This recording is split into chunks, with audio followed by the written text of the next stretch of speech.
Yo, what up, you guys? Today I'm going to teach you on how to get into a state and the importance of it if you want to learn how to get what you want. And not only that, I'll answer the common question of how often you got to be in a state as well. So if you're wondering why all your manifestation techniques aren't working, then yo, this will definitely clear things up. Let's do this. You see, the problem is that a lot of people think that having a random or occasional positive thought here and there is going to manifest your desires. You know what I'm saying? And then they end up getting all frustrated when they're not seeing any results. Newsflash, folks, that's not how it works. Which is why I appreciate Neville Goddard so much because of his emphasis on states and how to move into them, which is a real secret. Let me explain. In his lecture called Infinite States, Neville defines it this way. A state is basically an attitude of mind. It's a body of beliefs, a phase of experience. So when he's speaking of states, he's talking about states of consciousness. And how many states are there? Believe it or not, there are an infinite number of states and combinations of states that you can occupy at any moment. For instance, sometimes you identify with your state and express it by saying things like, I'm poor, or I'm rich, or I'm wanted, or I'm unwanted, etc. But let me make something very clear. You are not your states, okay? You are not your states. So you got to make a distinction between the person and the state he or she is in. And since states are eternal, they're forever, you, as an immortal being, simply pass through them. You following? So states don't change. We change states. We pass from one state to another state. It's like moving through a city, Neville says. The city remains, but we pass on. We move on. So to think that just because we left the city, that the city doesn't exist, would be straight up silly, right? Now, when you find yourself in a state that you don't want, like the state of poverty, or the state of sickness, or unloving partner, whatever, here's what Neville says. Don't condemn yourself for the state for which you've fallen. Don't be sorry for yourself.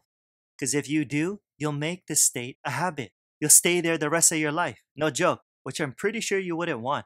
So what's the solution? Get out of it. Move to another state. Look, you don't gotta stay in it if you don't want to. For real, you have a choice.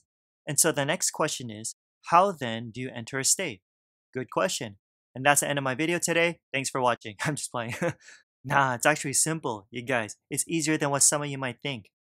You enter a state, listen, by using your imagination. By using your imagination. Because imagination's not a state. Remember, you are all imagination. And God is all imagination. You are God, Neville says. Let that sink in. What would it be like if you are now the person you want to be? What would you do? What would you say? How would you act? And then enter that state. How? By thinking and saying and doing those things inwardly. Feel its reality. You gotta feel it, folks. That's the secret. How often should you do it? A lot of people ask me that. Well, according to Neville, 70 times 7. What the heck does that mean? Or as long as it takes to convince yourself that it's true. In other words, you'll occupy the state long enough until it feels natural. Until it feels natural. And Neville gives a perfect analogy for this. Haven't you worn clothes that felt so new you were conscious about it all the time? For example, it's like when Neville bought his first suit. He paid $30 for it. He walked down Fifth Avenue thinking that everyone who walked past him knew about his new suit. When in reality, they didn't give a rip, right? No one paid attention. But Neville was so aware, he was so conscious of his new suit. That's exactly what happens when you move into a new state. You're more conscious of it in the beginning. So if the state of affluence and wealth is new to you, you think everyone knows it, but no one freaking knows or cares whether you're rich or poor. Therefore, the goal, once again, is to walk in a state long enough until it becomes natural. And the moment the feeling is natural, guess what? Wealth is yours. Wealth is yours. Is this making sense? All right, real talk. What about you? What's your desire today? Okay? Do you want to get out of the negative state you're in? Okay then. Is it money you want? Or a healthy body? A successful career? It doesn't matter, dude. Whatever it is, here's what I want you to do. Imagine things are the way you want them to be. Move into that state. How would you see the world from that perspective? How would others see you? Feel as though that it's already true, that it's realized. And then here's what's going to happen.